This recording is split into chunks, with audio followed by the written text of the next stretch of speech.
Welcome to Healthy Lifestyle with Lorianne. I am Coach Lorianne. Our goal here at Healthy Lifestyle is to inspire, educate, and empower you to fulfill a healthy, emotional, spiritual, and physical life so you can feel empowered to live the life you have always wanted and dreamed.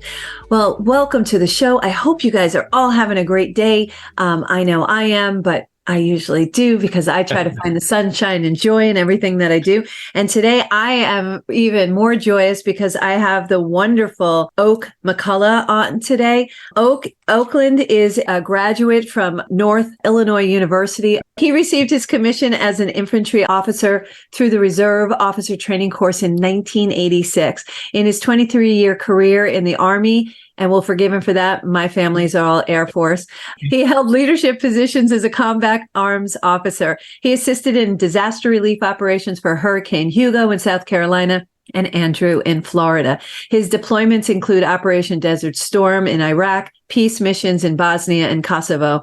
He retired from the Army in 2009 with over 23 years of service and joined the staff at the Bay Area Food Bank as the associate director.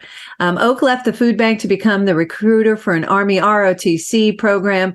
Cadet Command selected Oak as the top recruiting officer, listen to this, out of 274 recruiters for 2019. Oak published his first book in February 2021, Your Leadership Legacy, Becoming the Leader You Were Meant to Be. Get it on Amazon. He is now an internationally recognized keynote speaker. And here today, welcome to the show, Oak. Yeah, well, thanks, Lori. I've been looking forward to this. This is going to be great. I'm so excited. Thank you first. I want to thank on behalf of my family, my community, and others out there for serving and allowing us to have the freedoms that we have and that my sons enjoy every single day of our lives. So thank you. I'm so grateful for you. Yeah, it was an honor and a privilege to serve the people of this country. So it begs a question. Why did you choose and you chose to make a career in the military? Yeah, so I get asked that a lot, and I always tell people, and it's the truth. You know, I came from a poor family. My father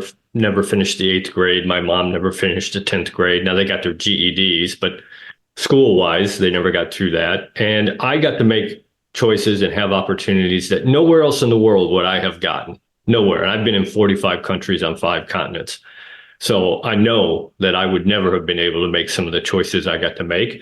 And so I made those choices to serve this country and the people of this nation so that my kids, your kids, somebody else's kids get to have those same opportunities to make the same choices that I made.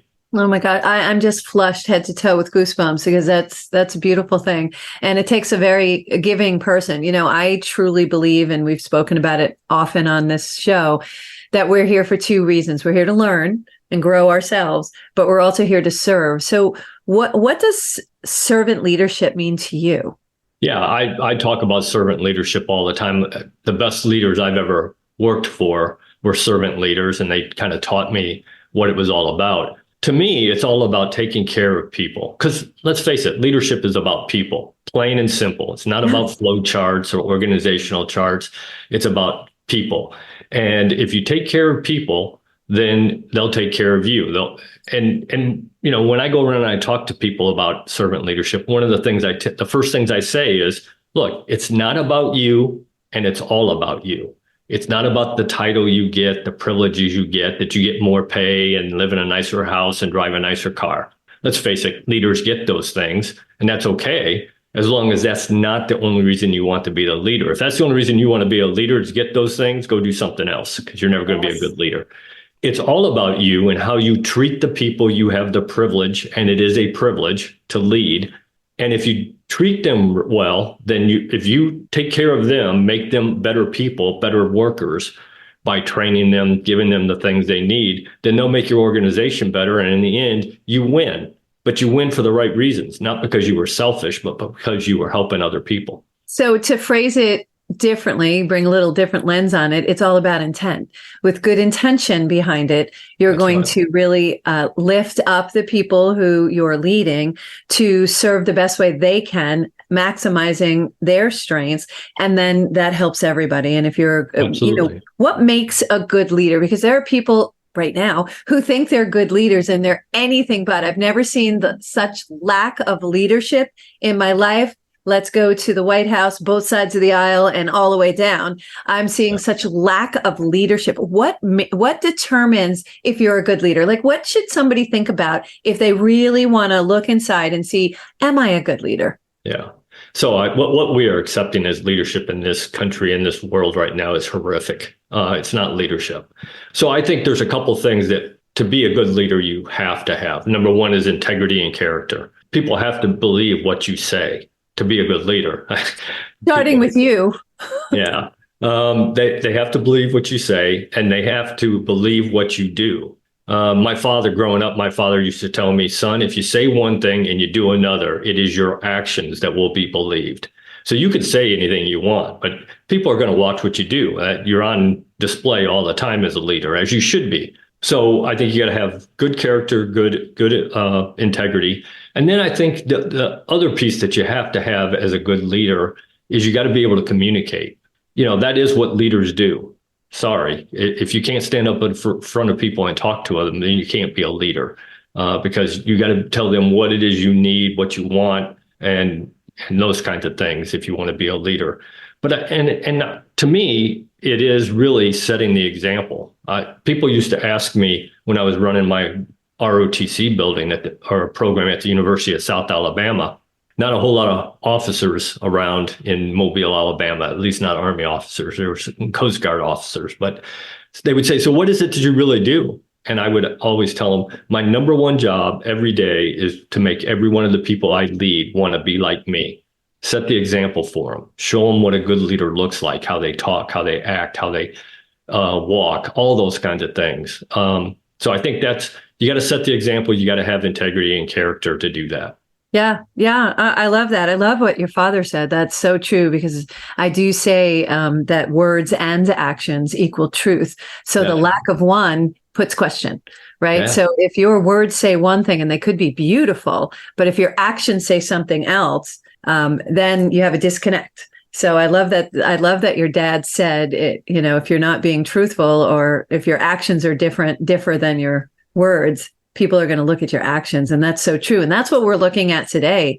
Don't you think? We're looking at people taking action. They're saying all these fluffy things. They think they're getting over. I feel like they're being disrespectful, like they don't believe the American people are smart. And I have a real issue with that, because it's just disrespectful. And then their actions tell us it screams anything but. I agree. And the taking 100% responsibility, and I use that terminology, really being in control. The only thing we're in control of are our reactions to things. Taking responsibility for what you're doing is not being done, not by our leadership here.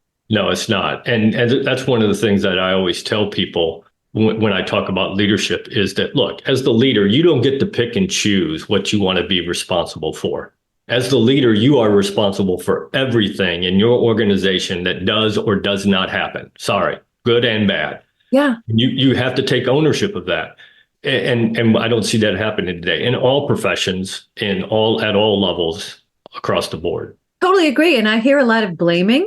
It's like they blame the government, they blame the school, they blame their parents, they blame anything, but they don't take responsibility. So I just put a challenge out there for 2024 to everyone who's listening.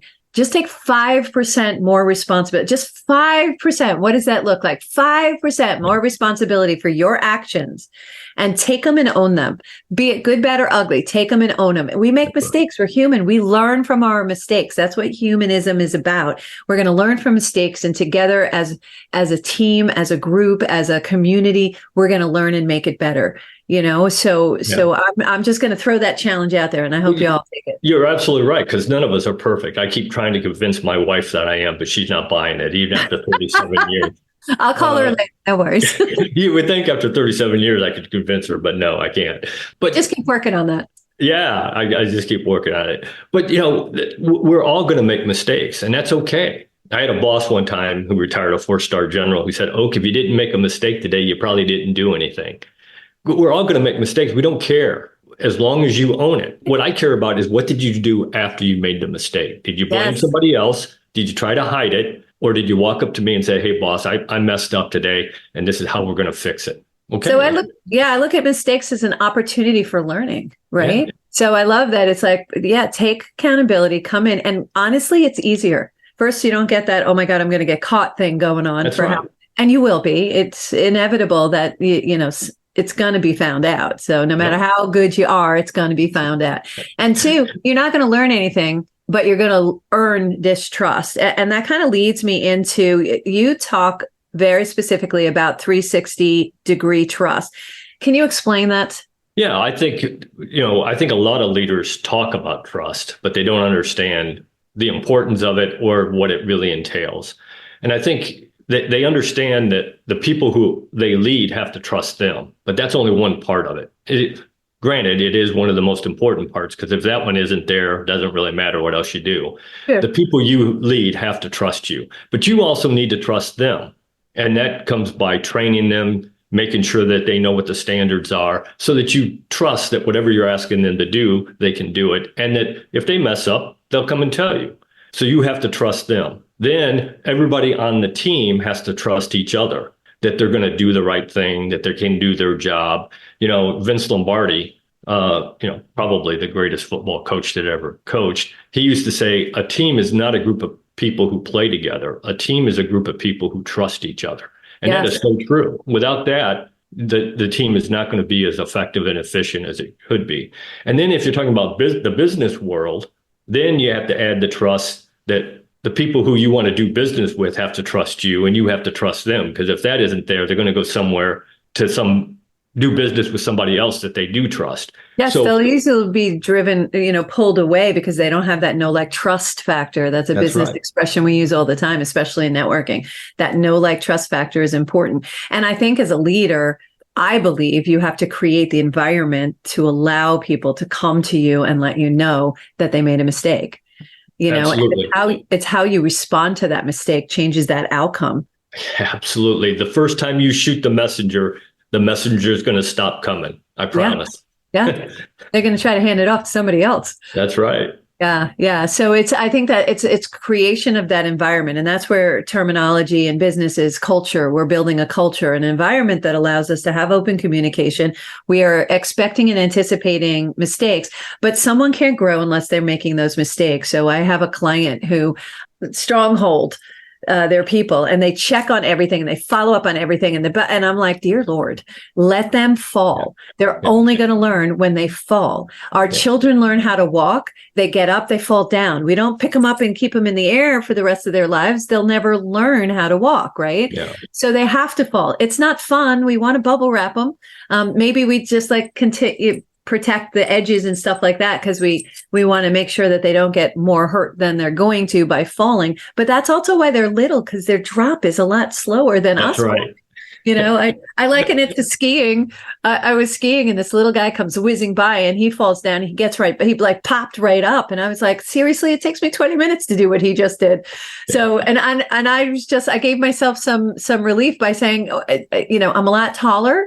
So it takes a lot more gravity to get me up than it does for him. So he also, by the way, came over to me and went, lady, can I help you up? And I was just like, and thank you. No, I'm good. Go. Absolutely. I think that part of the problem that we see today is that bosses like you're talking about, and they are bosses, they're not leaders, the ones who want absolute control over everything that happens in their organization. You're stifling all creativity when you do that. Yes. I had a boss who said, Oak, leadership is on a scale. On this end of the scale, you have that authoritarian, micromanaging, do it exactly as I tell you to do it guy that none of us want to work for. And we've all worked for that person. Oh, yes. And it's horrible. Oh, yes. On this end of the scale, you have Attila the Hun and chaos. And he said, and you want to be as close to chaos as you can get. He said, that's where creativity happens, because that's where you're using other people's knowledge, other people's skills, other people's ability. And the way you get there is you train them to standard, hold them to a standard. You give them the resources that they need, time, money, people, whatever. You give them the authority to make whatever you're asking them to do happen. And then you get out of their way. And that's really the hard part for leaders generally, is to get out of the way. And I always tell people, look, I use this analogy, because are they going to do it the exact same way you would have done it? Absolutely not. But who cares? But it doesn't matter. I use this analogy. 7 plus 2 is 9, but so is 6 plus 3 and 5 plus 4 and 8 plus 1. Why do you care how you get to 9? You just got to get to 9. Yes. There's not only one way to do something, and we have to release that. It's funny, those leadership qualities that you're looking at, that you're talking about, and that struggle at the end to release and allow them to grow and fly as a bird, reminds me of parenting. It's the same steps for parenting, is that you need to give them the standards. You need to give them the life lessons of what is good, what is wrong, what is right, giving them all those baseline things. And then you have to allow them and hold them to those standards, right? There's ramifications for that. And then you have to give them an opportunity to fly and stand back and watch them sometimes falter and fall. Yeah. But we're there as cleanup crew, right? So even as a leader, we're there as cleanup crew. It's okay. I got you. I got you back. We're going to take this. And that's where I think a true leader is they sit there, they own it because they gave the authorization for someone to do it. Then together they correct it. Where I have my problem as a leader is when someone continues to make the same mistake over and over again. Then they're not learning. Yeah, and that the leader allowed it to happen. Yes, over and over and over again. Because here's when a mistake happens, and they're going to happen. Yeah, and that's okay. Then you got to say, okay, here's what happened. Here's what we were supposed to do. This is what happened. Let's figure out how to bring that gap back together and make sure it doesn't happen again. Exactly, and make sure that it doesn't happen again. That's so tricky. Why did you title your book Your Leadership Legacy? Because I believe, my personal opinion, that's what leadership is about, is leaving a legacy. And it's really two parts. It's a very small part, what you actually accomplish. And the reason I think that's the small part is because if you're the president of a company and you tie all your legacy on what you did for that company and in that company, and you leave and the next president comes in and he changes or she changes everything, your legacy's gone. So in the real world, results do matter. So a small part of it is what you actually accomplish. The bigger part of it is the next generation of leaders that you helped create. Because they're the ones that are going to influence, maybe not even your company, maybe some other company when they go work, but they're going to influence the next generation and the next generation. When I was running my Army ROTC program, I had a guy who worked for me, and I say he worked for me. He was probably a better leader than I was, Master Sergeant David Powell. And we were talking about the importance of what we were doing, the significance of what we were doing, creating that next generation of leaders for the Army and for the nation. And he looked at me one day and he said, hey, sir, great leadership handed down from generation to generation is what develops great nations. I wish I could take credit for that quote, but I can't. It's his. Beautiful quote. And I thought to myself, that is a very powerful quote. But the most powerful part of that quote is you can take that word nations and you can substitute anything you want: family, business, hospital, university, food bank, whatever. And it doesn't change the power of that quote one bit, because every organization in every profession needs good leadership. Yeah, without a doubt. Without a doubt. You're listening to Healthy Lifestyle with Lorianne. We're going to take a quick break, and then we're going to come back with Oak and continue this leadership conversation. I want to dive into trust, because obviously these days that's an interesting word, underline, circle, star, flashing, that we're finding that there seems to be a lack of trust. And I'd like to kind of explore the journey to the place that we are in right now. So we're going to take a short break. You're listening to Healthy Lifestyle with Lorianne and JVC Broadcasting 103.9. We'll be right back.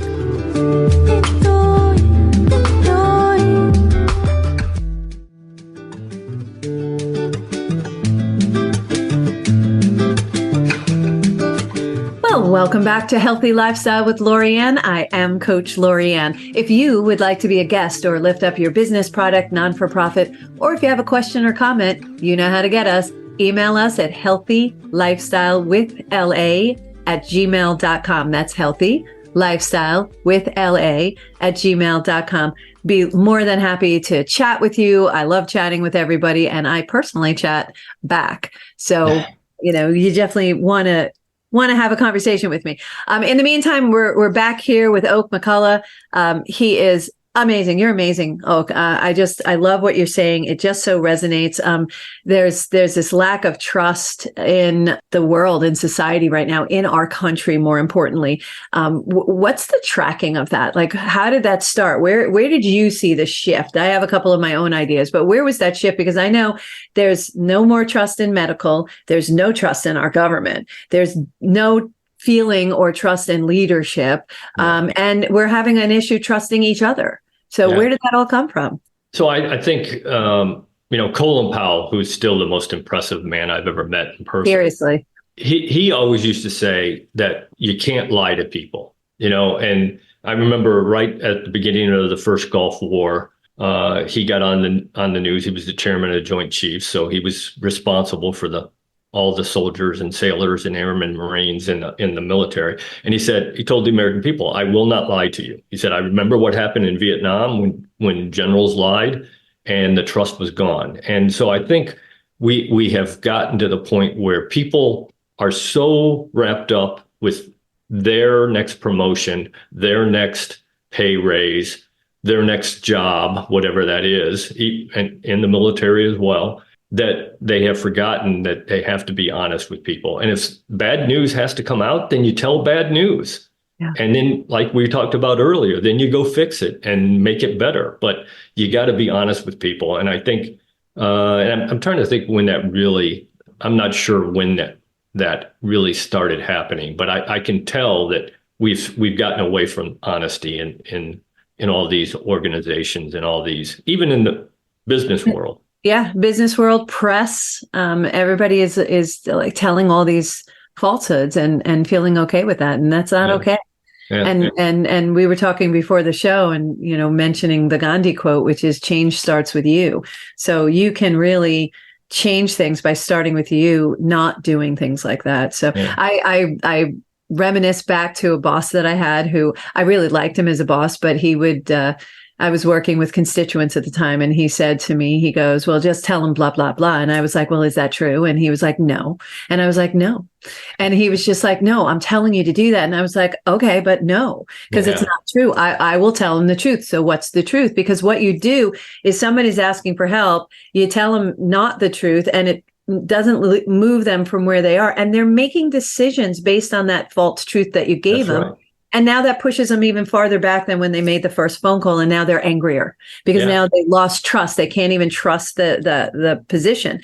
So I said, I'm going to make a choice to tell them the truth. And he was mad. He slammed through his door and blah, blah, blah, and went. And I did. I told the constituent the truth. I said, this is the bad news. Here's the good news. Here are some options. It's the best we can do right now. I know it doesn't put you in a great place, but this is what we're really dealing with. And they weren't happy. Needless to say, they weren't happy. But weeks later, they came back and thanked me because of the fact that they were so farther ahead and they could have been pushed back had I not been truthful. And it was a really interesting exchange. I can't tell you, but I got fired like 5 times from that same boss. I was like, after a while, I became fire immune. I'd come in the next day and he would be like, morning. I'd be like, morning, as if it never happened. But I got fired 5 times from him. Yeah. But he was my hardest boss, the most demanding boss, very kind soul, but he wasn't sure on how to handle it. And another really quick story is there was a misstep that was made, and he needed to go in and own it. And he's like, I'm not going to the meeting. And I'm like, yeah, you are. and he's like, no, I can't. I'm not going to the meeting. And I was like, no, you don't understand. You're going to the meeting because if you don't go to the meeting, they're going to make up their own narrative. And that's right. Worse than owning up to what happened. So he walked in, hat in hands. He stood in front of everybody ready to take. And they were a excitable group. Let us just say that. And they were ready. They had pitchforks and fire going. And he said, I'm so sorry. It was my mistake. And it wasn't really his mistake, but as the leader, he acted as a leader and he said, it's my mistake. I own it. And all of a sudden, the energy shift in that room went from, I can't wait to pitchfork you to, oh my God, it's okay. Don't worry. We understand. Literally that quickly it went, because he took ownership of it and said, yeah, it was me.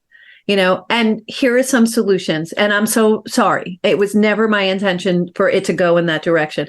And from that point on, he would always go to the meetings and he would always take ownership, even if things he wasn't supposed to. And I'm like, all right, there's another side of this. You can't be taking, So, but it really gave people hope, and he was seen and was a really good leader. Yeah. And I'll never forget that day, because I was standing in the back. One, I was so proud that he did it, because it took a lot of chutzpah to get up there and take those shots. But he stood in the middle of the Coliseum and went, "Go ahead, take your best shot."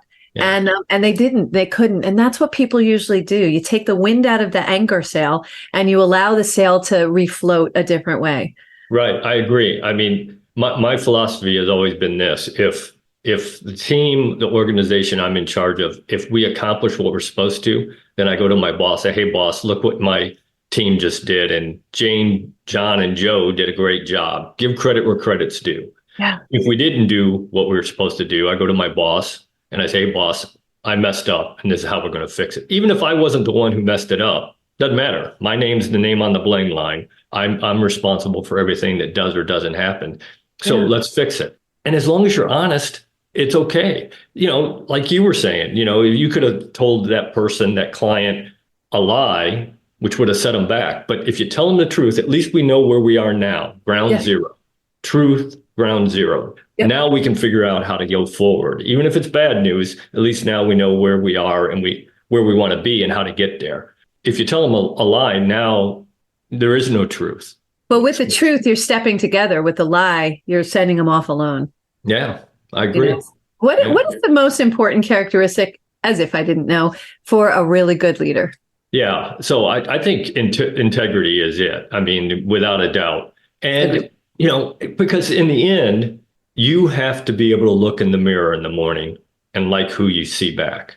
And I've had to make decisions, and I always tell leaders, look, you have to make the right decision. You have to do the right thing because it's the right thing to do. Not because somebody's watching or somebody's going to check. They are watching and they are going to check. But you got to do it because it's the right thing to do, because that's what leaders do. Even if it isn't in your own best interest, you still have to do the right thing. Especially if it's not in your own best interest. That's the hard choice about being. That's right. That's why we made you the leader. Yeah, to be able to make those choices. So I have a little pet peeve, and I have a real difficult time with leaders who are micromanagers. So you talk about the evil of micromanagement. And what do you specifically mean by that? So to me, micromanaging, first of all, nobody wants to work for a micromanager. We all have. I've had bosses in the past who would say, "Oh, this is your task." And then they'd stand over my shoulder and say, "Well, I wouldn't do it that way. I'd do it this way." And you might want. I just want to turn around and say, well, then do it yourself. You gave me the task, leave me alone. So here's and it's hard sometimes, because I know even me understanding how evil micromanaging is. When you give somebody a task and they're really struggling, it's hard not to walk up and say, "Get out of my way. Let me do that. I can do that in 20 minutes. But you're not helping anybody when you do that, because here's the evil of micromanaging. Not only are you cheating that person out of that experience, you are cheating everybody who ever works for that person out of that experience, because they can't pass it on. So you may be affecting your organization for the next 5, 10, 15, 20 years because you have cheated that person out of that experience. And then how do you promote? How do you promote if you don't give them the tools? How do you go to your next job a different way, a different lens to look through? You can't leave your position and go to a higher position or a different job, and if you don't have somebody to replace. So right. I always look at it as we're teaching the people who are reporting to us to eventually replace us. And that blew somebody's mind. I actually hired somebody for one of the companies I worked for, and he had uber experience, so much more experience than I do. And now he used to be a vice president. Now he's going to report to me. And due to, cutbacks and stuff like that, he didn't have a job. And I was like, I would be just doing the wrong thing, misguided, if I did not hire him and bring this amazing talent in and allow him to flourish and eventually take my job. Yeah. And because this company deserves that person to be there, and he deserves to be able to show what he can do. And he was magical. I learned so much from him. He learned from me. We all learned from each other, and he ultimately took my position as I moved on to another position. And it was because they thought I was crazy. HR fought with me. You don't want to do that. I was like, no, I do. I really do. Well, see, here's the thing. Here's the problem. And I see this a lot today. We all have egos. Anybody who tells you they don't have an ego is lying to you. Okay. It's a good thing that we have egos. That's something that drives us to be successful, to be the best at what we do. So you want people to have an ego. Leaders have to understand they have an ego, and they have to know when to put it aside. And that's what you're talking about. I remember I was a 24-year-old lieutenant, brand new lieutenant, went to my first platoon and got introduced to my platoon sergeant. Sergeant First Class Penson, NCO. So he worked for me. He had 23 years in the Army. He had almost as much time in the Army as I was alive. Why would I not listen to that person? Yeah.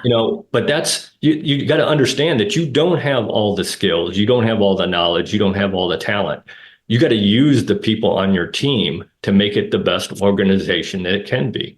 Yeah, we all have our wheelhouse. And if we put all the right wheelhouses together, we have an amazing team. And I always say the collaborative mind is way stronger than the singular mind. So yeah, just because you're in leadership position, and a lot of leaders, tell me if you run across this, they feel that their vulnerabilities equates to weakness. And I think vulnerabilities equates to strength, because it shows other people it's okay. We don't know everything. And that's how we help each other. Do you agree? Right. And if you use the other people on your team the way you should, give them the authority to do things and use their talent, skills, and that, it's only going to make you're going to learn something from it.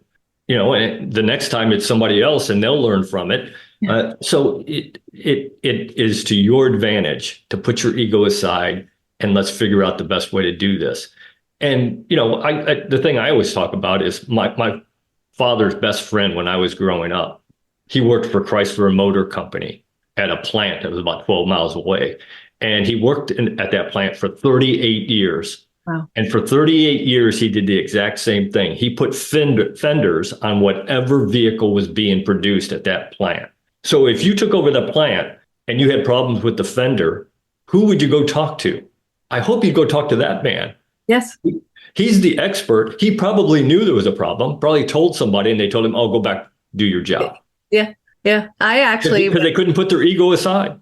Yeah, without a doubt. And there's two things. And I want people to think about this. We have an ego, and you're in your ego when any emotion is associated. That's you're in your ego. Then you have your observer. I want you to change to camera lens 2 and go into your observer. That's without emotion, as if you're looking into someone else's life. Right. That's when you're not in your ego. So yeah, we absolutely need our ego. It's not a bad thing. Like you said, it keeps us competitive and helps us have drive, but we also need to shift into that observer. And that's what that's where we see and we show leadership. And it's not easy all the time to do that. It is hard to put your ego aside, especially if you're really good at what you do, because you think that the reason you're as good as you are is because of you.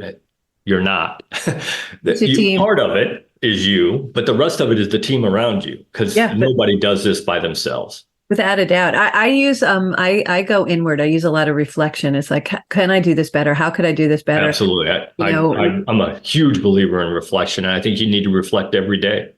Why is it so important to you? Because that's the way you improve yourself and the organization, but certainly yourself. I'm a firm believer that you have two types of reflection. You have event reflections. So as your organization does an event, then at the end of that event, you call everybody together who was involved in that and say, okay, here's what we wanted to do. Here's what we did. How do we get better? And even if you did what you were supposed to do, you can still get better. I don't care. You can always get better. So take down notes to figure out how to do it better next time. And then I'm a firm believer in routines of routines. That's so odd being an Army man. Yeah. Huh. I mean, I start my day the same way every single day. I get up and I light a candle and I do the daily mass. I listen to the daily mass. I read a chapter of the Bible, and I do my daily prayers. And I end the day the same way. I try to reflect on what I did that day, and how could I do it better? Whatever I did, how could I do it better? So I think you got group reflection, and then you got your personal reflection. And if you add reflection, personal reflection to each day, I promise you, you'll see results immediately. Yeah, because reflection equals awareness. Awareness gives you an opportunity to change. That's and right. You have choices. And that goes to my book, where I wrote about 2 choices, do it, don't do it, stop, go, stuck, unstuck, but you have to be aware first before you can change anything. If you're not aware, you need to change it. So that reflection is really, really important. And I love what you said, that you're going to see such a change in your life when you do things like that. And it's the simplest things. I love your habits, by the way. They're beautiful. Mine speak in a different language, but very similar. I meditate, and I do my gratitude journal, and I read something that expands my mind, not sucks it out. I do what a mentor of mine from years ago told me. It's like, be the Discovery Channel. Don't watch the Discovery Channel. There you go. And I love that. I have always loved that. So I try to make sure I have something that I'm going to be doing that day, so I could really discover some newness. I'm a huge believer in journals too. I've kept a personal journal since I was in about the 5th grade. Every day I write in my journal, but I also keep a professional journal. I call it a leadership journal. And the way that happened, here's an interesting story.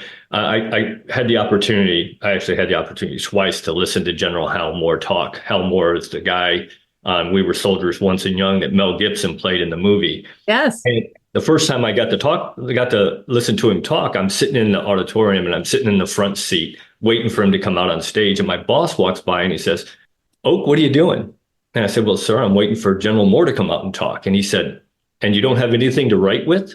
He said, "Shame on you. The one of the greatest combat generals we've ever produced is about to talk to you, and you're not going to write anything down? Shame on you." And it never happened again. Even if I go talk at a conference as the keynote speaker, I like to sit through the breakout sessions and listen to other people, because I can learn from them. I got a book and I'm sitting there writing on it. Yeah. Yeah. And one thing I learned as a keynote speaker is that by sitting in other people's sessions, you can bring, and it's a pro tip, you can bring in some of the things that they say and Absolutely. reflect it back to the audience. And there's this connection automatically with all the different speakers. Sure. As well as the audience. So that is such a beautiful thing that you actually sit in. I don't see a lot of speakers doing that. And they've asked me a number of times, "Why do you do that?" And I was like, because I want to know what they're saying so that we can kind of tie a bow around it, especially as the keynote, right? I have actually changed my presentation. I'd be there the night before at a social gathering of the people who are going to be in there, and I hear what they're concerned about, what the issues are they're talking about. And I'd go back to my room that night and I'd say, "Okay, I was going to talk about this, but I really need to put more emphasis on this." Yeah. So, because you're there for them, you're there to make them better. Yes. Not for yourself. No, you could do that in your mirror at home. You didn't have to travel to a conference, right? So yeah, that happened to me. I was doing a presentation and they said, "Oh, this is the presentation of the ones that I do. We like you to give." I was like, "Fine." And I started out with a collaborative conversation and I was hearing different things. And right then and there, I had to shift into a different presentation altogether. And the woman who hired me was like, "What just happened?" And I was like, "Well, you heard what they wanted." And she goes, "I've never seen anybody shift like that." And it's really important because I'm there to help them. I know what I know, but it just wasn't applicable to what I was hearing their need for. Just in the last few minutes, inspire everyone. What if you have an opportunity here to tell them anything? What is the best inspiration you can give the listeners right now before we? Yeah, it's the same thing that I tell every brand new second lieutenant that I've had the opportunity to help develop and commission. And it's been over 558 lieutenant I have helped commission into the Army and as leaders in this nation. And I walked up to every single one of them the day they got commissioned. And I said, "Your goal should be to make a positive difference in one person's life every day. Because as a leader, you are going to make a difference. Promise. Why not make a conscious decision to make a positive difference in at least one person's life every day? Not 10. If you can do more than one, good for you. But I'm challenging you to make one positive difference in one person's life every day. And imagine how much better your family, the neighborhood, the community, the town, this country, this world would be if everybody made one positive difference in one person's life every day. Oak, challenge accepted. How can people get in touch with you? So I have a website, and I'm also on all of the social media, LinkedIn, Instagram, all of that. And my website has my cell phone number. It has my email. If you want to talk to me, send me an email, shoot me a phone call. I'm always happy to talk to people. You want a great keynote speaker, you need to reach out to Oak McCulloch. All his information and links will be with this show and in this episode. So I want you to go down there for that. But if you want to go to his website, it's lieutenantoakmcculloch.com. So it's LTCOAKMCCULLOCH.com. Yes, that was New York fast. That's the best I can do. Look below the episode. Anyway, thank you so much for being on the show, Oak. Thank you all for joining us today on Healthy Lifestyle with Lorianne. I hope we have earned the privilege of your time. Again, I want to thank our guest today, Oak McCulloch. You're amazing. Totally amazing. Well, thank you, Lorianne. I really appreciate it.